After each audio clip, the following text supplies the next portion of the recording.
Bom dia, minha gente, de novo, né? Sejam bem-vindos a mais um mês de palestra. E a gente fica muito feliz, a gente que é do GRH, do CREA, né? Muito feliz em ter vocês aqui. Hoje a gente está com uma presença muito importante que vem nos prestigiar com a palestra de um tema bastante discutido, um tema do mês, que é o mês de setembro, que é Carolina Parente. Ela é psicóloga clínica, tem uma atuação bastante forte nessa área e vem trazer o conhecimento dela e a experiência para a gente aqui. Então, com a forma de cortesia, né? E a gente tem conseguido trazer pessoas com bastante conhecimento e embasamento para nos ajudar nessa formação e nessas experiências de vida, tá bom? Então, eu queria agradecer a vocês e pedir que no próximo mês venham mais, tragam um colega que senta do lado, para a gente só estar aqui por vocês. Se não tiver ninguém, não vai ter palestra, né? Então, muito obrigada a vocês e agradecer a Carolina a presença dela aqui, trazendo conhecimento e experiência, tá?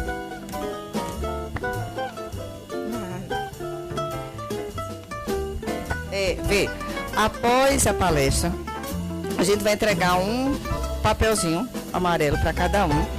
E nesse papel, a gente vai entregar canetas, claro. E nesse papel, vocês vão escrever uma frase. Não é um discurso, uma frase sobre o tema, ok? Quando saírem da sala, em frente ao auditório, tem um vidro, né? E tem umas fitinhas que é dupla face, vocês vão colocar para fazer um mural, certo? Embaixo no café vai ter outra atividade também, certo? Ok? Bom dia, gente. Fui apresentada, mas eu gosto sempre de me apresentar de novo. Meu nome é Carolina Parente, mas toda Carolina é Carol. Não tem jeito, eu não luto contra isso, mas não, né? E, como disse Simone, eu trabalho basicamente hoje com psicologia clínica.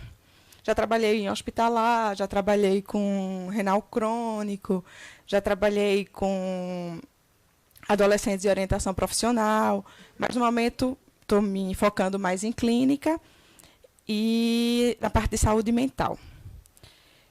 E durante esse tempo que eu me apresentei aqui para vocês, que deve ter durado mais ou menos 40 segundos, eu queria dizer que uma pessoa se suicidou no mundo, né? Então, por mais que seja um tema incômodo, eu sei que a gente tem que falar dele.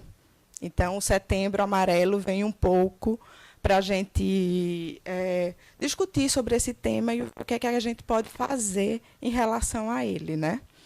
Claro, não é uma palestra que vai tirar a pessoa que está com vontade de cometer um suicídio de se suicidar.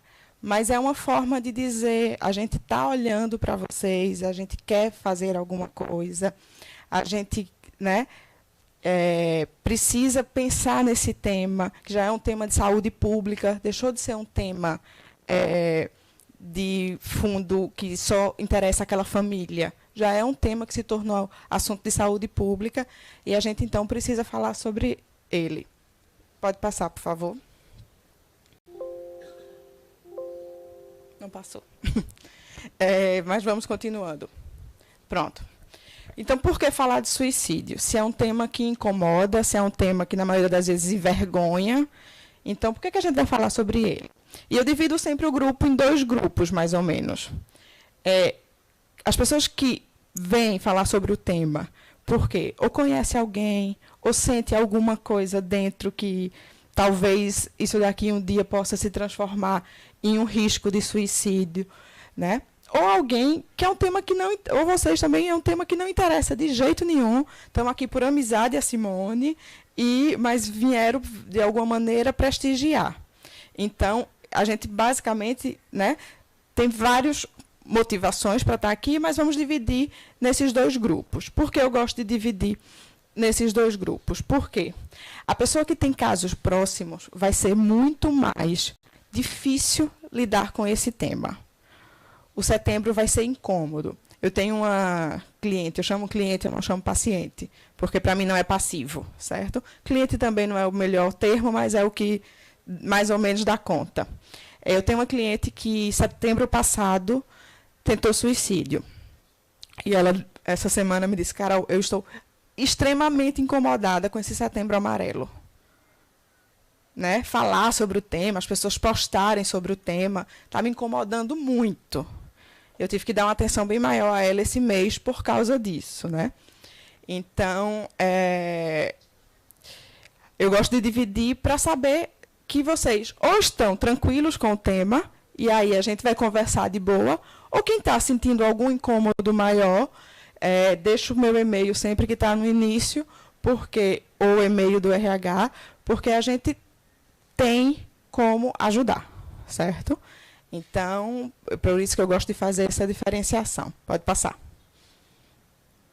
O que é, então, o suicídio? É o ato intencional de matar a si mesmo. Isso é muito óbvio, né?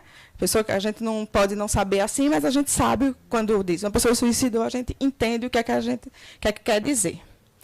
Mas aí eu também gosto de falar do processo que a gente chama hoje do processo de morrência.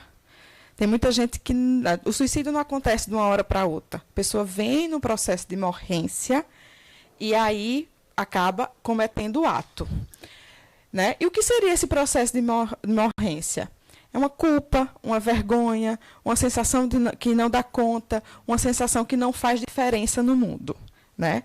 A gente vai falar mais sobre cada uma dessas coisas, mas eu gosto muito de fazer esse link do ato intencional de matar a si mesmo com esses sentimentos, porque não é de uma hora para outra que chega esse sentimento em ninguém. Né? Ele vem sendo cultivado através desses sentimentos aí, e a partir daí é que a gente chega no ato em si. Pode passar. E aí é uma pergunta que eu gosto sempre de trocar. A pessoa que tenta suicídio, que chega para mim porque está pensando em cometer suicídio, ou porque tentou e não conseguiu, né? Eu nunca pergunto por quê. Por que você fez isso? Né?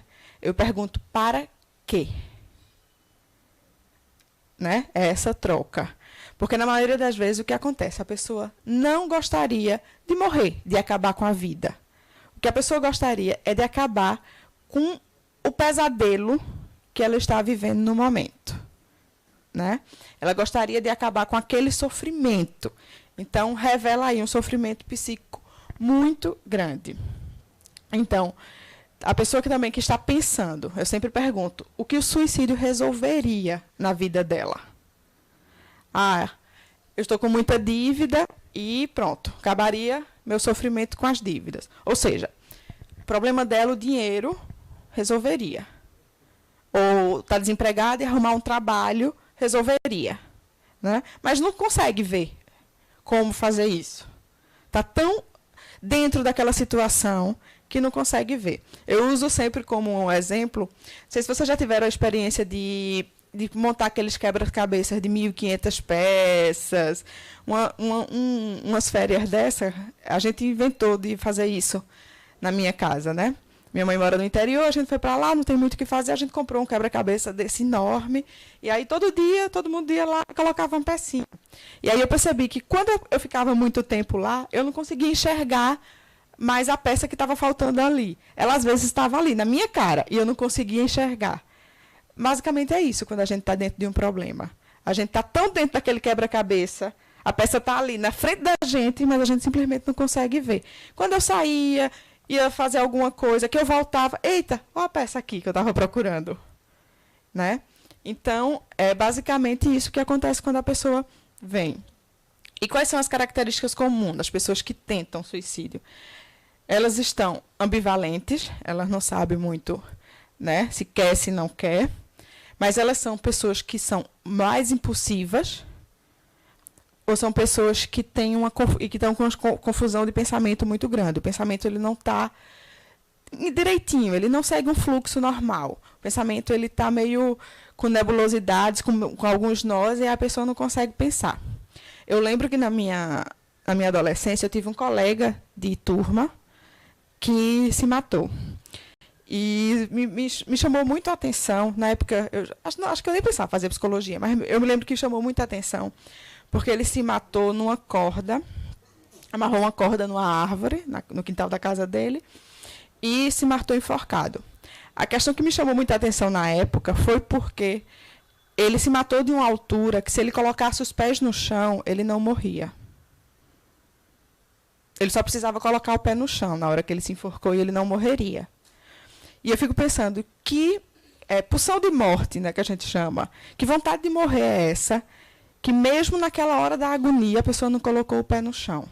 Porque eu não sei se vocês sabem, mas os pais às vezes ficam com medo dos filhos brincarem de ver quantos segundos ficam debaixo d'água, né? Porque pode morrer ali. Não morre, porque é normal do ser humano lutar pela vida. Então, quando não aguentar mais, a criança vai subir. A não ser que que alguma coisa aconteça, ela fique presa, mas se não, ela vai subir. A pulsão de vida da gente é sempre mais forte do que a pulsão de morte, essa coisa de querer viver. Mas quando a pessoa chega nesse momento em que colocar o pé no chão resolveria, e ela não fez, isso me chama muita atenção. A vontade de morrer era tão grande que não fez uma coisa tão simples que poderia ter sido feita. Então, eu sempre fico pensando nisso. E aí a gente, sempre quando eu vou falar de suicídio, eu falo mesmo, certo? Eu não uso meias palavras, eu não... você tentou fazer alguma coisa contra você. Não, você tentou se matar. E se vocês conhecerem alguém que, a gente vai falar sobre isso também, que está pensando, a gente pode falar claramente. Fingir que não está vendo ou não usar as palavras fortes não é o caminho. A gente tem que usar mesmo, certo? Isso daí, eu acho que no mês passado eu assisti uma palestra com uma das sumidades em suicídio. Existem pessoas que estudam só suicídio no Brasil e ela, de novo, deixou isso bem claro. A gente precisa ser bem claro. E aí a gente precisa perguntar, a intencionalidade, né? Se ela tem certeza de quanto a isso, de 0 a 10, a gente bota uma margem assim, de 0 a 10, você está pensando nisso quanto? 2, tá bom. 8, então hoje tu não vai para casa não, certo? Hoje tu não vai ficar sozinho não.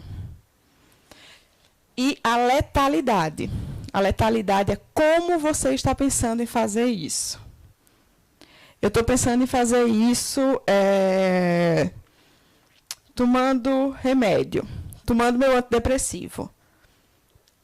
É perigoso, mas os antidepressivos eles já estão com um nível de segurança bem grande para que as pessoas não consigam isso. A maioria dos remédios psiquiátricos, como a pessoa que está tomando remédio psiquiátrico é uma pessoa que, na maioria das vezes, está naquele momento com um transtorno, então os remédios que passaram para o psiquiatra são remédios, na maioria das vezes, seguros para isso. Mas existem remédios de R$10 na farmácia, que é muito mais perigoso, eu não digo o nome, mas é muito mais perigoso do que um antidepressivo ou um remédio, né? Então, a gente tem que perguntar a letalidade. Eu conto sempre da letalidade, a história de uma criança, que ela estava muito chateada com a nota baixa, estava se sentindo muito mal, e ela disse na psicóloga que queria morrer, que ia realmente tirar a vida dela, se matar. Aí a psicóloga perguntou, e você vai fazer isso como? Aí ela fez, tomando muito sorvete. Então, a gente entende que a letalidade aí é 0. Ela não ia conseguir, né? Mas, provavelmente, ela ouviu a mãe dizer que tomar muito sorvete pode matar, ou aquela dor que a gente sente quando toma alguma coisa gelada, ela pode também ter tido essa impressão. Então, então a gente pergunta a letalidade. Se a pessoa diz assim, não, acho que eu vou fazer isso com a arma do meu pai, que tem no guarda-roupa, e eu sei que tem. Aí você também não deixa ela ir para casa. Ou então você vai ligar para a família e vai dizer, tem uma arma aí, né? Pois escondam. Certo? Eu lembro que assim que eu me formei, assim que a gente se forma, a gente quer trabalhar, e é autônomo mais ainda, né? E aí, nas minhas primeiras férias, que eu ia tirar depois de 2 anos sem férias, eu estava no culto ecumênico de formatura do meu, hoje é meu marido, mas na época era meu namorado, e uma cliente mandou uma mensagem para mim. Obrigada por tudo, mas vou me matar. Tá? E eu saio do culto, e eu lembro que era muito era engraçado assim, porque eu tentando falar com ela e o fundo musical, e ainda se vier noites traz, né? Porque era o culto comendo, Padre Marcelo lá de fundo, e eu tentando falar com ela. Então a primeira coisa que eu faço é, preciso falar com sua família, né? Você está sozinha, como é que você está? Preciso falar com alguém que não vá deixar você só, que tire de você os perigos. Mas a pessoa pode se matar com uma camisa enforcada. Pode, mas a gente vai dificultar. Né? Não é todo mundo que vai saber dar um nó, não é todo mundo que vai saber... Né? Então, a gente vai dificultar. E hoje a OMS fala de 4 Ds, que são os Ds perigosos para o suicídio. Depressão, desamparo, desespero e desesperança. Certo? Eu boto isso mais a título de conhecimento mesmo, porque a OMS traz esse 4D, mas eu acho mais interessante a gente ir explicando cada um deles onde é que a gente pode perceber isso daí. Pode passar.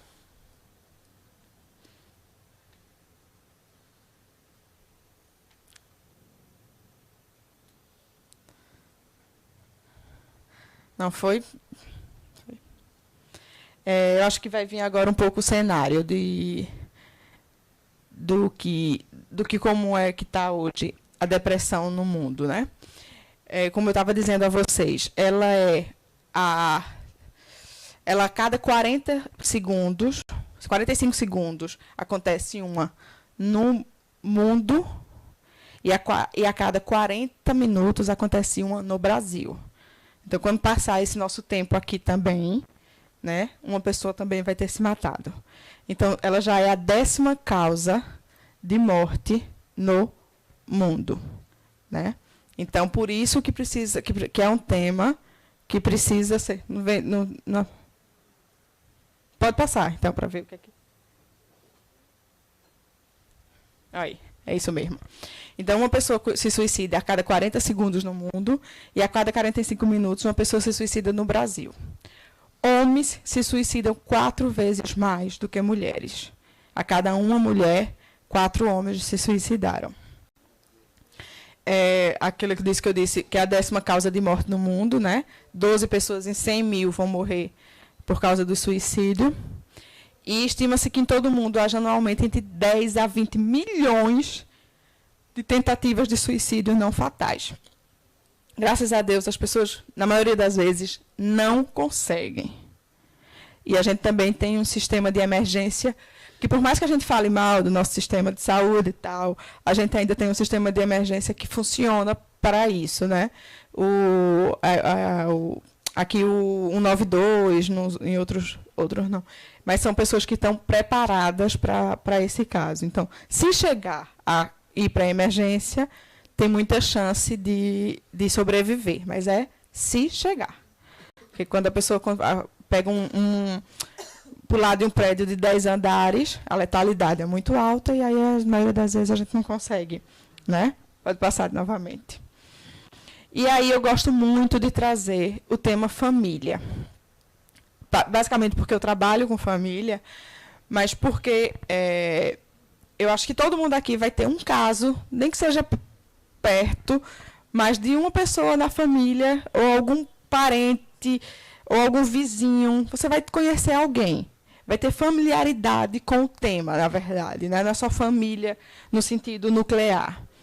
Né?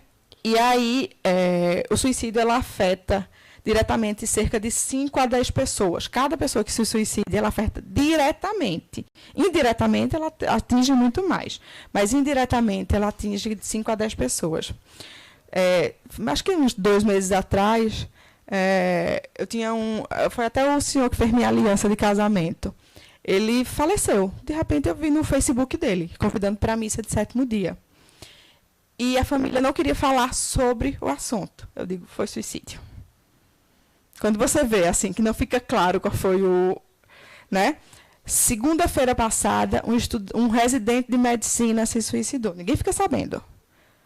Há um ano atrás, uma pessoa pulou na varanda do Rio Mar.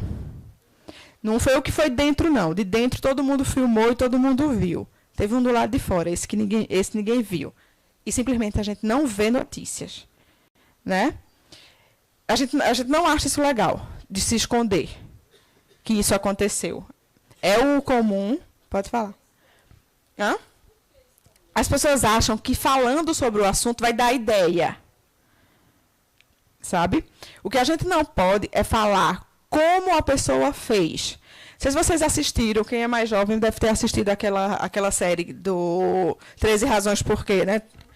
Eu fui assistir porque todos os meus clientes estavam assistindo. Eu digo, eu tenho que assistir. Já está na terceira temporada, eu estou atrasada, né? Já vai para a terceira, eu estou atrasada. Eu não vi a segunda ainda, não.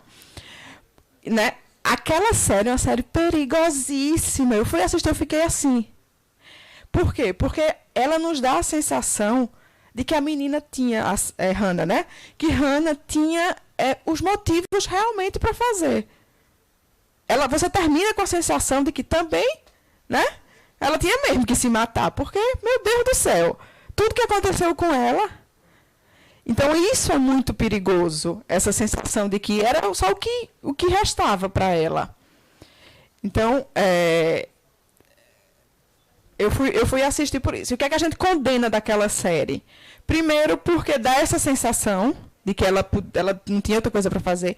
E segundo, porque mostra como ela fez. A cena do suicídio é muito clara, né? Ela na banheira, cortando os pulsos.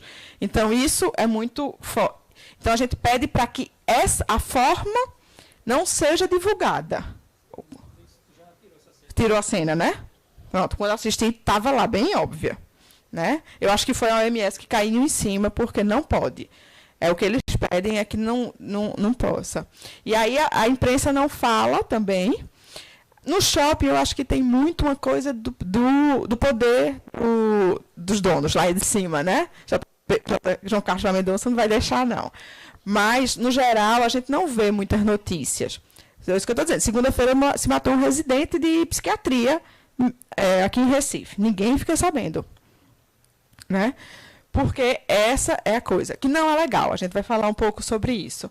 Mas a gente, às vezes, tem pena da família, sabe que a família vai ficar envergonhada, então tenta proteger. Né? E uma coisa que eu digo sempre para as famílias que, infelizmente, passaram por isso.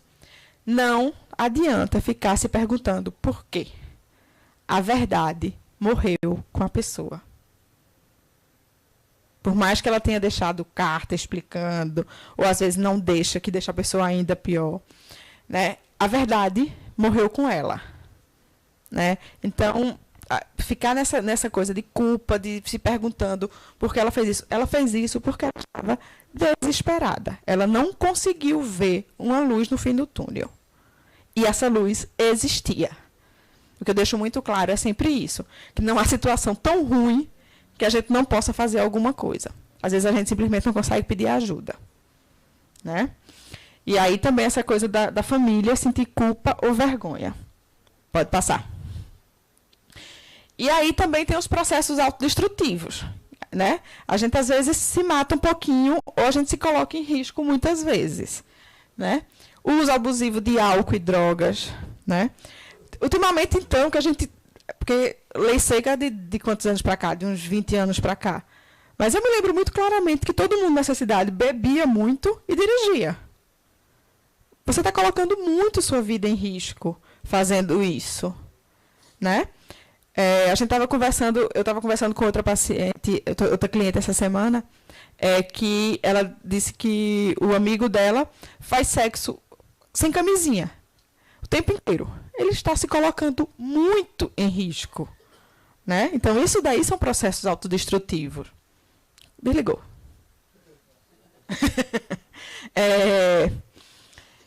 Filmes e músicas sobre o tema morte. Tem gente que gosta de cultuar isso. Tem banda que é muito depressiva, né?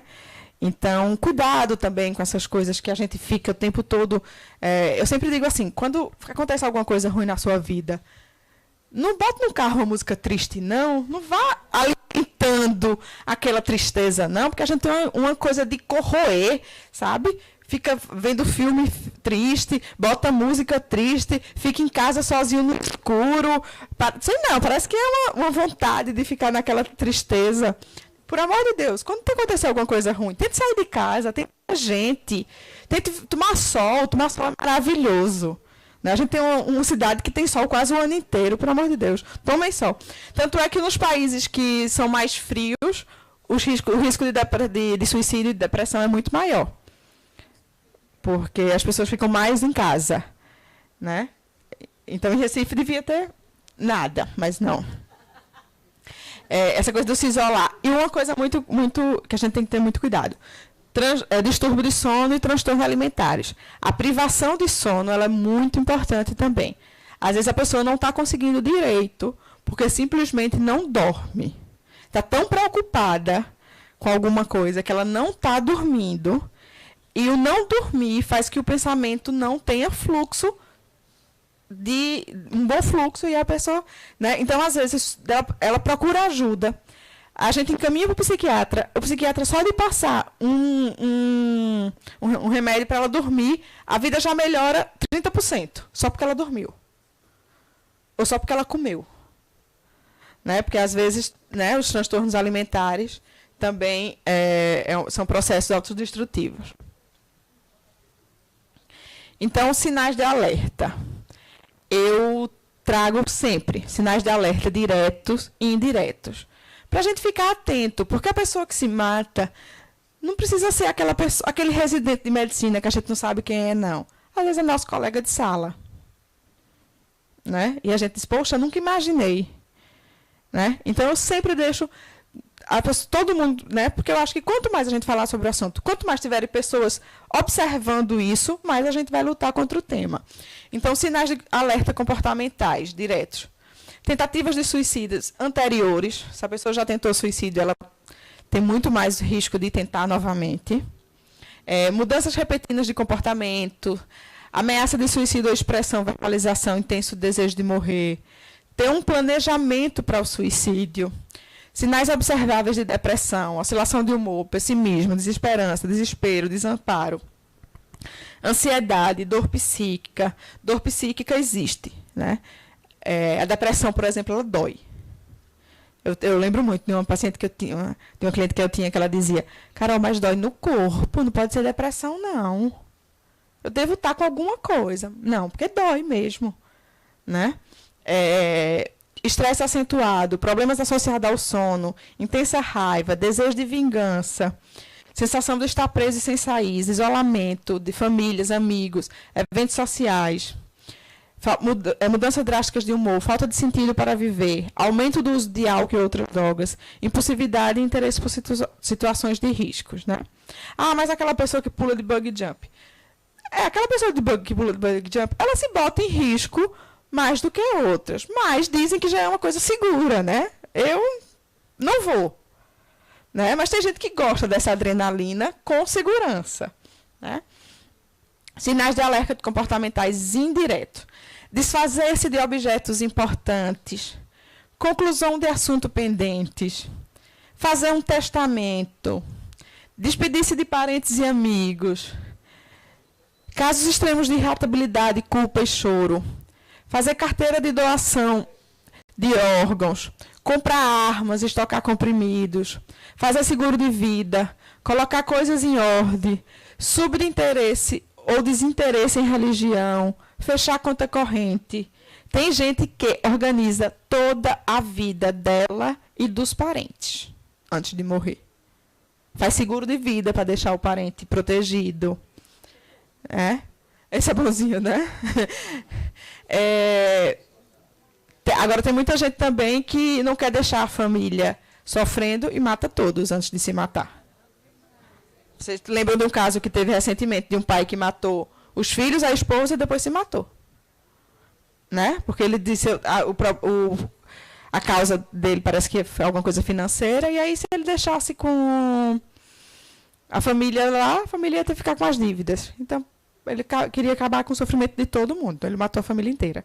Eu tenho uma cliente que que antes que o pai dela se suicidou, e antes dele pular da varanda, ele foi lá e atirou na esposa. Que não era a mãe dela, era a madrasta, mas... Né? Então, tem gente também que não pensa só em si nesse sentido bom, não. Pensa em si também no sentido... Pensa no outro também e acha que o outro também tem que morrer para não passar por aquilo. Pode passar. E aí, existem os sinais de alerta verbais diretos. Eu quero morrer, gostaria de estar morto, vou me matar. Se isso acontecer novamente, prefiro estar morto. A morte resolve. Se ele não me aceitar, eu vou matar. Relacionamento amoroso é uma coisa que destrói as pessoas, assim, de um nível que eu fico me perguntando, nem perder o emprego, nem ficar liso é tão ruim, às vezes, quanto terminar um relacionamento amoroso. Isso, né? E aí, eu tenho muito cuidado com esses términos. Né? Eu sempre digo assim, invista suas moedas da vida. Não faça uma aposta em um cavalo só, não. Porque nada é 100% seguro. Nem emprego, nem casamento, nem... Até a família. Família nuclear, que a gente diz, não, mas a minha família vai estar sempre ali. Eu tinha um colega de faculdade que, em um acidente de carro, morreu o pai, a mãe e as 2 irmãs. Ela ficou só. Então, qual é a segurança que a gente tem? De que as coisas vão estar sempre ali. Né? Então, a gente não tem nenhuma segurança. Então, eu digo, divida suas moedas da vida.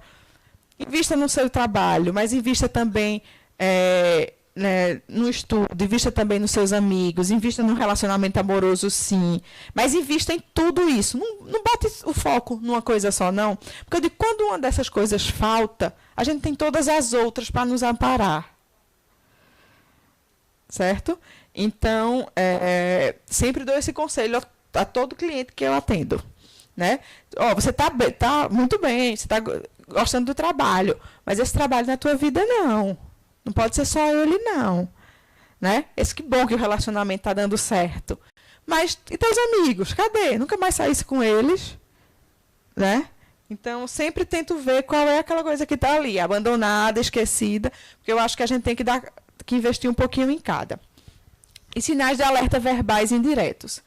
Se isso acontecer novamente, acabarei com tudo. Eu não aguento mais isso. Você sentirá saudades quando eu partir. Minha avó adorava dizer isso, mas ela não queria se matar, não. Era drama mesmo dela. Não estarei aqui quando você voltar. Estou cansada da vida. Tudo ficará melhor depois da minha partida. Não sou mais quem eu era. Logo você não precisará mais se preocupar comigo. Ninguém mais precisa de mim. Né? Eu sou mesmo um fracasso inútil. Tudo seria melhor sem mim. Então, são algumas das frases que, se a gente escutar, a gente pode ligar o alerta, sabe? E dizer, peraí, vamos conversar. Né? As pessoas muitas vezes dizem, cara, mas eu não sei o que fazer. Não faça nada, fique do lado. Chama para tomar um sorvete. Né? Não precisa fazer muita coisa, não. E aí, se você escutar isso, né, é uma coisa que você pode ajudar. Pode passar. A OMS fala que o suicídio está muito ligado a transtornos psiquiátricos e que a depressão seria o mais arriscado de todos, né? O que é o mais comum é a depressão. Eu acho que tem sentido, mas tem muita gente que se suicida e não chegou nem a estar em depressão. Mas é tão impossível que uma situação mais difícil fez a pessoa cometer o ato. Porque a depressão ela se caracteriza por algumas características, mas precisa de um tempo. Isso daí é repetido. Então, às vezes, não tem. E aí eu faço sempre uma brincadeira essa é a escala da depressão. Então, eu queria que vocês internamente se perguntassem. Como eu descrevo o meu humor? Como é o meu humor? De manhã eu sou horroroso quando acordo. Mas o resto do dia melhora. Cutucaram uma pessoa ali, né? Tem pessoa que não acorda bem de manhã cedo. Como é o meu humor? Como é que tem sido o meu humor? Quais sentimentos eu experimento durante o dia? Quais são os sentimentos que mais eu experimento durante o dia? raiva, tristeza, alegria, fome. O que é que mais eu sinto durante o dia? E se você se sente particularmente culpado, triste ou sem esperança? Né? Se essas perguntas, você se faz essas perguntas, e essas perguntas, algumas delas, você percebe que está ali meio encravada, né? A gente colocaria dentro de uma escala de depressão e você poderia estar iniciando um processo de depressão. Então, se você se faz essa pergunta e ela lhe incomoda, pense na possibilidade de procurar um psicólogo, certo? Pense na possibilidade de pedir ajuda. Não precisa nem ser um psicólogo, né? Aqui vocês têm um RH. Pense na possibilidade de ir lá visitar, né? Dizer, como é que estão as coisas por aqui? Né? Então, pode passar. E aí uma coisa que eu trago também muito forte, não sei aqui apesar que o grupo aqui está um grupo bem jovem, mas quando eu vou falar de suicídio, a maioria das vezes são pessoas mais velhas. E um dado interessante, no Brasil, quem mais se suicida são adolescentes e jovens adultos, diferente do resto do mundo. No resto do mundo, quem mais se suicida é idoso. No Brasil, não. No Brasil, isso é diferente. Quem mais se suicida são adolescentes e jovens adultos. E outra coisa, criança também se suicida. Como assim? Infelizmente, criança também se suicida. A partir de 8 anos de idade, a gente considera que foi suicídio. Antes de 8 anos, a gente considera que foi um acidente, que ela não tinha muita noção do que estava fazendo. Ela queria ser Homem-Aranha e pulou da janela. Foi um acidente. A partir de 8 anos, ela já tem a noção de perigo. Então, se ela fez alguma coisa assim, a gente já considera que foi um suicídio. Certo? E a gente fala de criança e adolescente até mais ou menos 14 anos. Diferente dos adultos, as crianças e adolescentes se suicidam mais dias de semana, que estão mais só em casa. Certo? É quase inexistente perto do Natal ou do Dia das Crianças. Ou seja, a promessa de um presente, ela saber que vai ganhar um presente, já diminui o risco de suicídio. Ou seja, como é uma coisa, né, que a gente pode fazer alguma coisa, maior incidência após outubro, pressão do ano letivo. Né? Hoje a gente diz, como assim a pessoa vai se matar por causa de nota baixa? Mas a gente já foi um dia criança e adolescente e a gente sabia como era a pressão para receber o boletim no final do ano. Como é que os pais iam reagir. Então, quem é pai? Cuidado com isso. É importante ter limite, é importante cobrar, mas como é que a gente está fazendo isso? Né? Outro caso, outra coisa que afeta muito hoje em dia é bullying, dificuldade de relacionamento, sentimento de rejeição.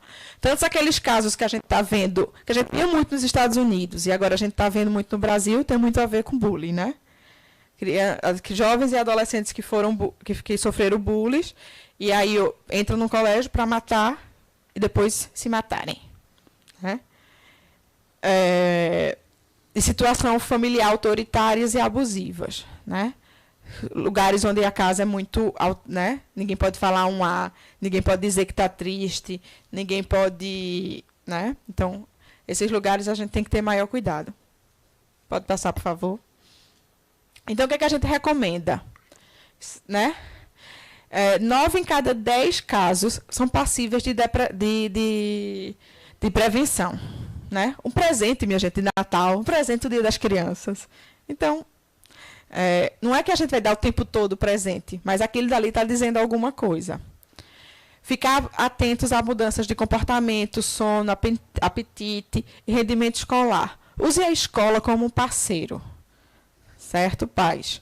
Estejam nas escolas, visitem, conversem com as professoras. Ficar atentos a mudanças frustrar exageradamente a criança não deixa mais forte. Criação respeitosa é altamente preventiva. A gente tem um termo em psicologia que a gente chama assim, a mãe suficientemente boa. Eu gosto de usar isso daí para dizer assim, suficientemente boa é que a mãe, o pai, nunca vai dar conta de tudo. Mas ela vai fazer o suficiente para o filho se desenvolver. Então, a gente precisa fazer o suficiente, mas deixar aquele espaçozinho para a criança se desenvolver. Não ser autoritário nem abusivo demais. Criança e adolescente podem cometer suicídio para punir os pais. Né? E falta de aproximação. O que posso fazer o que eu posso fazer para você se sentir melhor? Era essa simples pergunta. Criança que faz birra, criança que está... Na maioria das vezes, a criança ela não sabe como se comunicar. Ela não sabe dizer, mamãe, eu quero ir para o psicólogo. Mamãe, eu estou sofrendo. Mamãe, eu queria falar sobre esse assunto. Então, eu faço birra, eu baixo minhas notas, eu vou, de alguma maneira, expressar aquilo. Então, é ficar muito atento nessas coisas. Pode passar. Então, como evitar? Né? Acho importante a gente falar sobre isso. Para mim, não adianta eu vir falar dos dados de depressão e não falar sobre como é que a gente pode fazer alguma coisa diferente. Então, tente algo diferente. Se todo mundo está dizendo, olhe, aquela pessoa que está com vontade de se matar, não volte com aquele namorado, não, ele é muito ruim. Só que 150 pessoas já disseram isso a ele. Você vai dizer, volte para ele. Agora, você sabe que o que é que ele faz com você? Mas você quer voltar? Eu apoio você. Volte. Né? Então, tente algo diferente. Apoio social e contatos de emergência. Apoio social é família, amigos, qualquer um. Contato de emergência, hoje eu faço um contrato com os meus pacientes, meus clientes que falam sobre suicídio. Eu não vou ligar para os pais ou para o marido, mas eles vão me dar o telefone de 3 pessoas que, caso eles pensem em fazer alguma coisa, eles vão ligar para ela. E eu deixo que a pessoa escolha. Né? Me dê o nome de 3 pessoas que você pode ligar na hora que você estiver tendo esse pensamento. Aí me dá o pensamento de uma amiga, do namorado, mas às vezes o namorado é a causa da crise, então, né? Mas por isso que eu peço 3. O da mãe, do pai, às vezes Teve uma senhora que deu do porteiro do prédio. Porque ela disse, eu não tenho mais ninguém na vida, esse porteiro é a pessoa que pode me ajudar. Vamos falar com o porteiro. Né? Então, eu sempre peço 3 contatos de emergência. Por quê? Porque a pessoa que está pensando em se matar, todos os meus clientes têm o meu WhatsApp. Mas eu posso não responder na hora. Eu tenho vida, eu tenho uma filha, eu tenho 1000 coisas, então eu posso na hora simplesmente não ver. Posso estar dormindo, posso estar trabalhando, e aí eu não posso assumir sozinha essa responsabilidade. Então, eu divido com essas pessoas. Você vai mandar mensagem para mim, certo? Você pode me ligar, mas você também vai falar com essas pessoas. E você vai conversar com essas pessoas sobre isso. Você vai conversar com essas pessoas que você me deu o telefone, certo? Porque aí, só o ato de falar sobre isso já ajudou bastante. Só o ato dela chegar para alguém e dizer, pensei nisso, já fez alguma coisa. Ganhe tempo, né? Ganhe tempo. Tá bom, você está pensando, mas vamos passar esse final de semana lá em casa, né? Quanto mais tempo se passar, melhor. Né? Se é você que está pensando, se der tempo também, eu não vou fazer isso agora, não. Vou pensar melhor. Escute e não julgue. Escutar é muito difícil, muito difícil. Tanto é que existe uma profissão feita para isso. Porque simplesmente as pessoas não sabem escutar. Né? Quando a pessoa vem falar, a gente, mas eu já passei por isso também. Faz assim, assim, assim. Contigo deu certo daquele jeito, mas com a outra pessoa pode não dar. Então, escuta sem julgar. Prevenir não é prever, né? E então, não é que a gente vai prever, a gente vai simplesmente tentar prevenir. A ameaça, tem uma coisa que é uma máxima que diz, quem ameaça não faz, né? Faz sim, e ainda avisou que estava pensando em fazer. Então, quem ameaça pode fazer sim.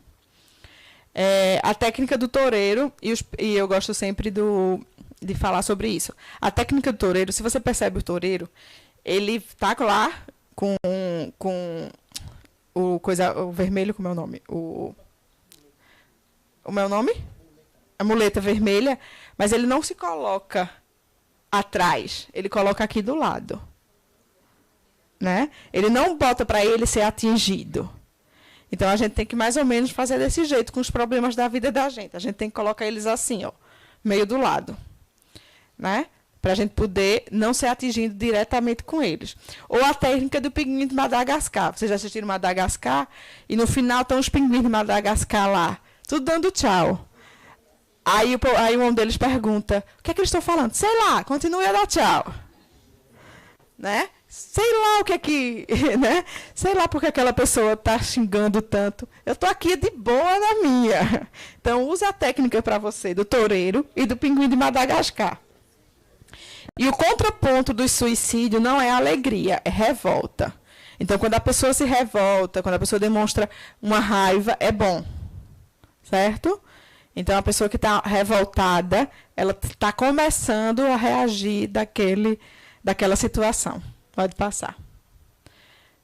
Vocês viram recentemente o vídeo que Carlinhos Brau fez? Está no ponto, vamos passar? Forte, bem forte, mas eu gostei. Ele fez em parceria com a CVV esse mês. É um vídeo recentemente que ele fez contra... na verdade, contra o suicídio a favor da vida. O nome da música é Vozes do Silêncio.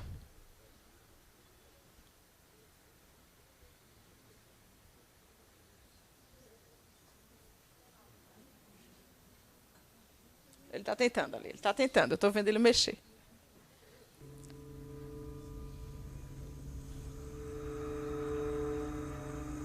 Começou, só mudar a imagem.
Furacão silencioso, um redemoinho mental, uma tormenta diária, uma dor abissal. Eu te entendo e me coloco em seu lugar. Eu te vejo e posso te escutar. É difícil e pra quem não é, mas te garanto, é pior calar.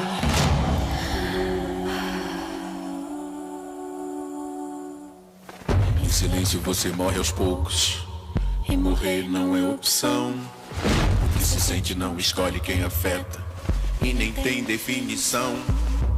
Mas vem cá, fique sabendo que tudo pode mudar.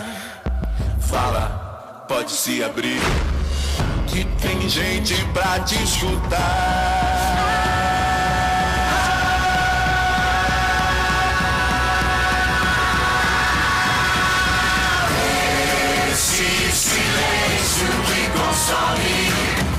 Pode acabar, é só você falar. Conta a sua história. Tudo que dói só dói até passar. Primeiro passo é encarar, olhar de frente e falar. ainda tem muita vida pra viver. Você não tá raciocínio, vai rolar, você vai ver. Esse silêncio que consome pode acabar. É só você falar, conta a sua história. Tudo que dói só dói até passar. Em média, 32 pessoas se matam por dia no Brasil. O silêncio contribui para aumentar essa estatística. Falar pode mudar tudo.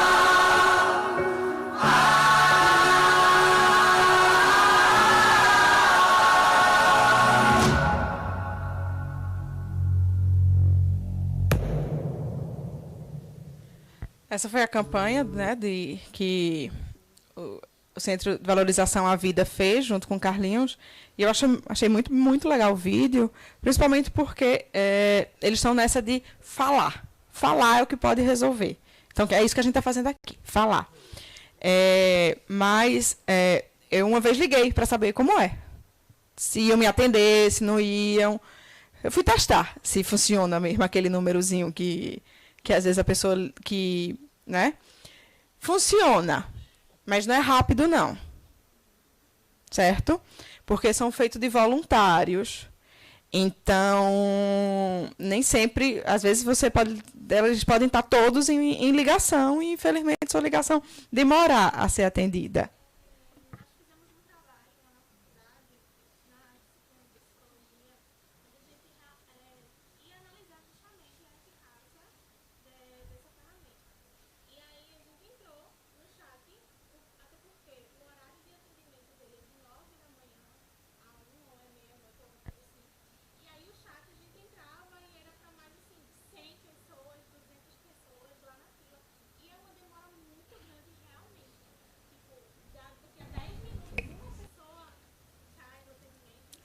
Infelizmente é.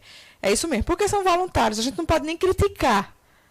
Porque não é um serviço, não existe um serviço público direcionado a isso, né?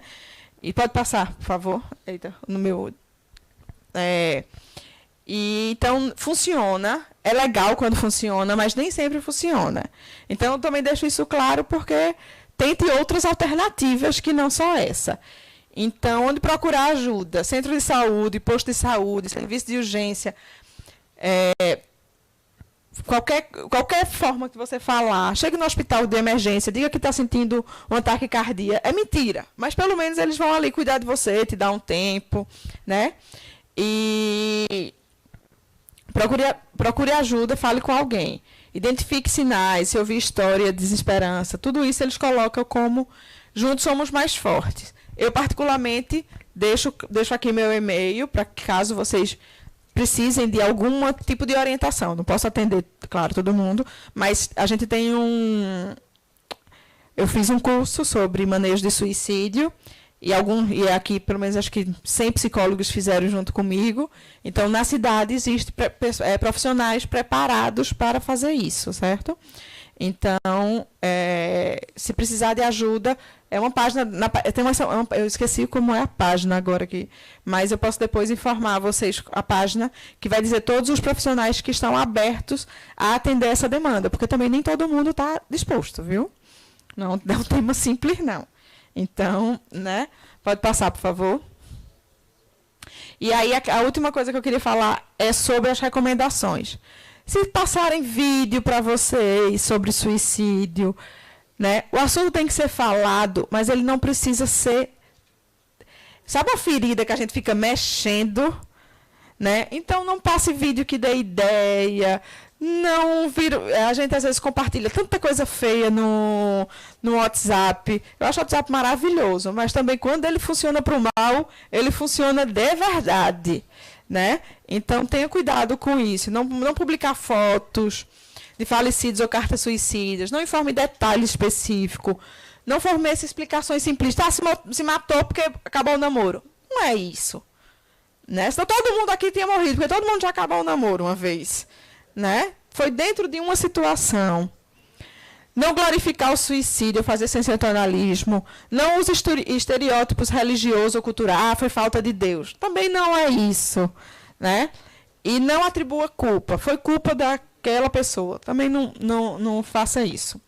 Pode, para terminar, a última, eu acho, isso. Eu gosto de terminar sempre com essas frases, que é de Karina Fuzil. Ela é a referência que eu tenho hoje no tema suicídio, e ela diz 3 frases durante as palestras dela que eu adoro, que é: a vida é uma arte que leva tempo. As coisas não vão dar certo tudo, não, de uma vez não. Então, a vida é uma arte que leva tempo. O luto é o preço do amor. A gente só fica de luto, a gente só sofre porque a gente amou. Então, a gente ama e a gente vai perder pessoas.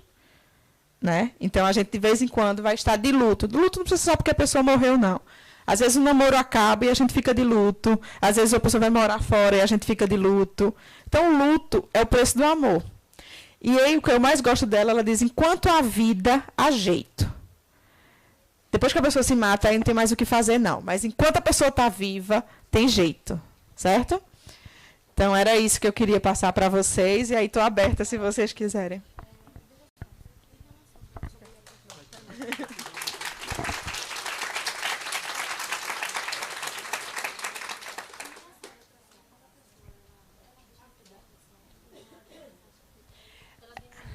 A depressão, ela é uma doença tipo diabetes, certo? Tem gente que tem mais propensão a ter depressão do que outras.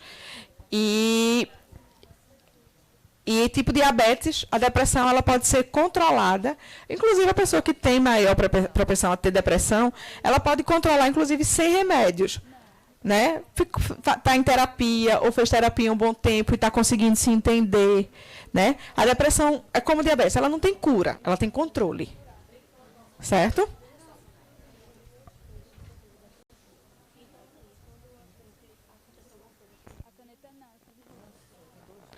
Sim. Sim. Uma coisa muito comum que ela tocou no assunto que eu esqueci de falar para vocês. Está na moda, infelizmente eu tenho que dizer desse jeito, está na moda o danado dos cortes. As pessoas se mutilarem. Eu não sei não o que aqui aconteceu, mas isso daí deu um boom. Que eu já está na minha perguntas quando eu atendo adolescente. Você se corta? Já está na minha entrevista, para vocês terem uma ideia de como isso está sendo frequente. O que as pessoas que se cortam falam é que ali é uma dor que elas podem controlar.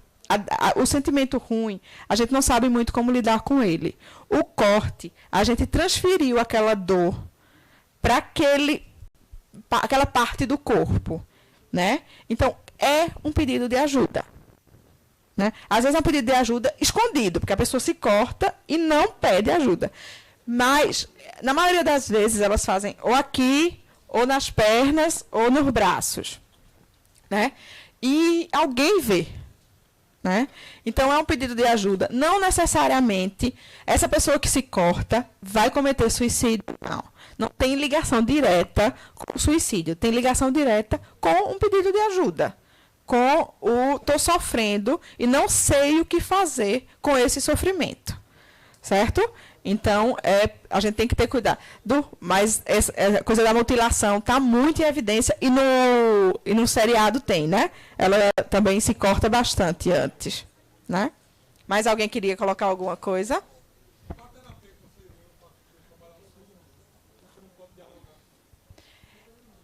Vê, a fala é apenas uma das formas de comunicação.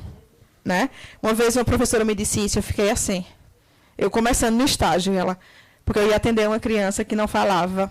Ela disse, a fala é só uma das formas, Carol. Aí depois eu entendi que ele foi lá, ele brincou comigo, ele jogou comigo, ele desenhou comigo. Né? Fora isso, hoje em dia, graças a Deus, a gente já tem profissionais que atendem em língua de sinais, ou que tem... Eu não estou preparada para isso, porque eu não tenho jogos, eu não tenho tablets, mas tem muitos que... Mas o cego ele fala, né? Então, cada caso, eu tenho amigas que trabalham com Libras, eu tenho amigas que por exemplo, teve um adolescente aqui que foi espancado há uns, sei lá, uns 8 anos atrás. E ele não conseguia falar, ele não conseguia se mover. E aí me pediram para atender ele em casa. Eu disse, eu não tenho recurso. Mas eu sei uma amiga minha que tem, que ela usa tablets para conversar com os adolescentes. Então, ele conseguia mexer a mão, né? Então, eu indiquei que ela fosse lá atender ele, porque ela conseguiria ajudar ele muito mais que eu. Então, existem recursos hoje em dia, graças a Deus, a gente vem, pelo menos a tecnologia nos ajuda nisso também. Então, vem nos ajudando nesse sentido. Mais alguém queria colocar alguma coisa? Oi, Natália.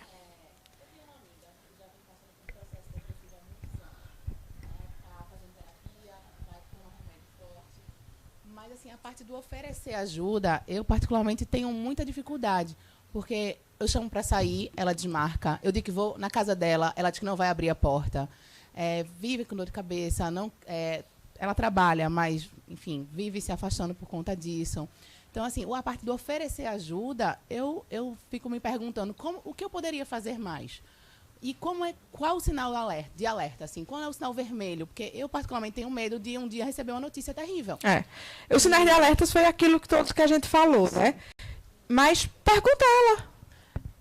Ela não atende, ela não responde o WhatsApp. Quando você tiver a oportunidade, seja clara, né? Pergunte, o que é que você precisa? O que é que eu posso fazer por você? Quando a pessoa não abre, a gente oferece. A gente não pode, infelizmente, invadir a casa da pessoa, né? Aí também é ultrapassar uma fronteira que eu também me questiono se a pessoa também pode se sentir invadida, né? Eu me pergunto isso também, se isso seria positivo. Né? Ela está em depressão, mas pelo menos ela está trabalhando. É um bom sinal, certo? Depressão forte, as pessoas não conseguem nem tomar banho, gente. Ela já passou por esse processo. As pessoas não tomam nem banho. Eu atendia para gente que estava fedendo porque não tinha coragem para tomar banho. Então, se a pessoa está trabalhando, comendo, dormindo, já é um ótimo sinal para a depressão. Né? Temos que encerrar. Vamos só para terminar ali.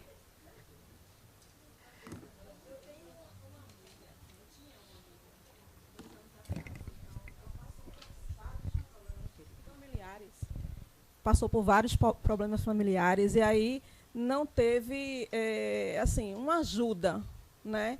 Então, até o ponto de perder o emprego e ser pior ainda. Então, eu ofereci um suporte a ela na minha casa. Ela passou 4 meses na minha casa, né, tentando resolver a vida dela.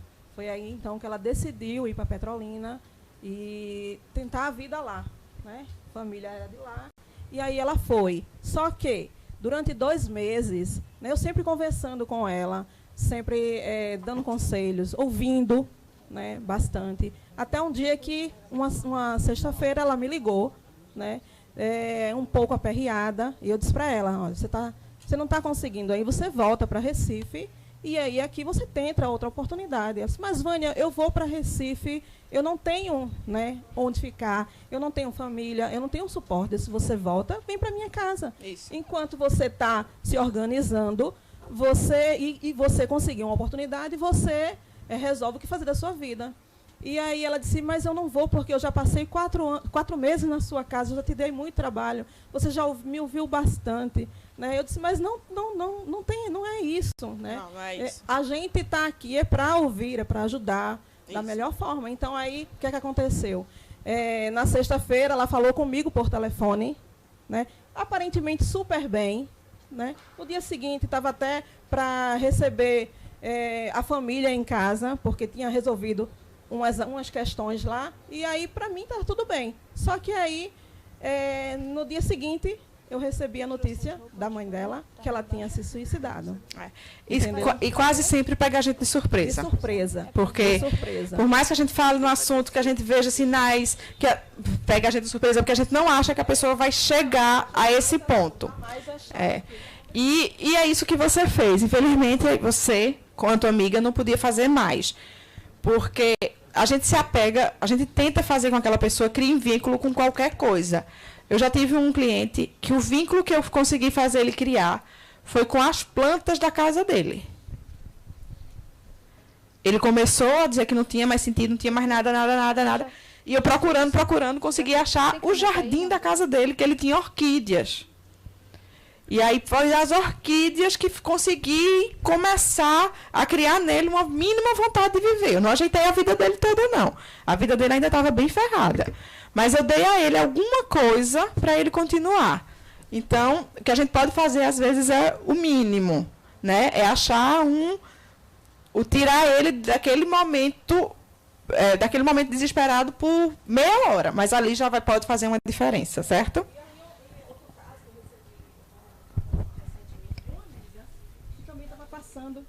Que também estava passando por essa situação, só que o dela foi bem mais complicado, porque a pessoa que cometeu o suicídio, né, essa minha amiga disse, passou um tempo sem mandar mensagem, eu achei estranho, eu disse, está acontecendo alguma coisa? Ela disse, Vânia, eu estou passando um processo um pouco complicado, meio que o início de uma depressão. Por quê? Uma amiga minha, que estava também em processo depressivo, fez o favor de conversar comigo através do vídeo do WhatsApp e aí cometeu o suicídio na minha frente, entende? Então, assim, foi muito complicado. Eu disse para ela, eu imagino, porque a minha amiga que há 2 anos atrás fez isso, eu tô com assim, eu não vi a cena, mas eu fico imagino você, né, que viu aquilo ali, né, praticamente na sua frente. Aí tem, né, é mais grave porque a pessoa quis fazer o outro assistir aquilo, né? Então a gente pode fazer 1000 questionamentos porque ela teve esse comportamento de querer que o outro assistisse, né? Que nunca vão ser respondidos, mas imagine o sofrimento dessa pessoa que assistiu isso, né? Muita ajuda para ela agora, viu? Não é mais, né? Então, minha gente, é um assunto que acho que a gente ficaria o dia todo aqui, porque tem muito o que falar, mas a gente tem que concluir e agradecer a participação. Acho que o tema foi muito interessante, muito bem abordado. E agradecer novamente a nossa amiga, agora parceira do CREA, e principal a vocês que estão aqui, né? Sem vocês a gente não tem porque estar aqui, trazendo o pessoal, né? Trazendo o pessoal com boa vontade, 0800, né? Eu ainda ligo 7h20 da manhã perguntando, é algum problema? Está vindo? Então, muito obrigada a vocês. Agora a gente quer chamar o senhor José Luiz, que é o presidente da associação, que a gente esse mês fez a campanha e pedimos a vocês doação. Ele vai falar brevemente sobre a instituição dele e agradecer mais uma vez a quem fez os donativos. E a gente tem feito essas campanhas de 2 em 2 meses para ajudar dentro do programa do CREA Sustentável. Obrigada a vocês.